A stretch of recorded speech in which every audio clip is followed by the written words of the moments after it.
ताई, आपण उमेदवारी अर्ज दाखल केलेला आहे, काय सांगाल? मी आज उमेदवारी अर्ज दाखल केलेला आहे. माझे नाव कविता महेंद्र गलांडे. मी भाजपमधून उमेदवार आहे. मी क मधून फॉर्म भरलेला आहे. मी आत्तापर्यंत फक्त घरातले कामं सांभाळलेत. मी आत्ता समाजात उतरले.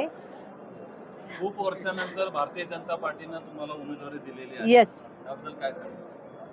पक्षाचं काम खूप केलंय. संधी पहिल्यांदा मिळाली, त्याचं सोनं करण्याची नक्कीच प्रयत्न करेन.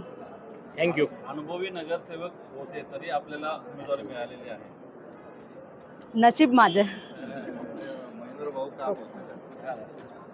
उमेदवारी अर्ज आपण कुठल्या गटातून भरलेला आहे? मी श्वेता मुकुंद गलांडे, वडगाव शिरी कल्याणनगर प्रभाग क्रमांक 5 मधून मी उमेदवारी अर्ज दाखल केलेला आहे. पक्षाने मला संधी दिलेली आहे. त्याबद्दल मी पक्षाचं खूप आभार मानते. जगदीश भाऊ सोबत निष्ठेनं राहिल्यामुळे तुम्हाला उमेदवारी मिळालेली आहे असं वाटतं? मी निश्चितच खूप खूप त्यांचे आभार, कारण त्यांनी आमच्या प्रामाणिकपणाची पोचपावती ही आम्हाला दिलेली आहे.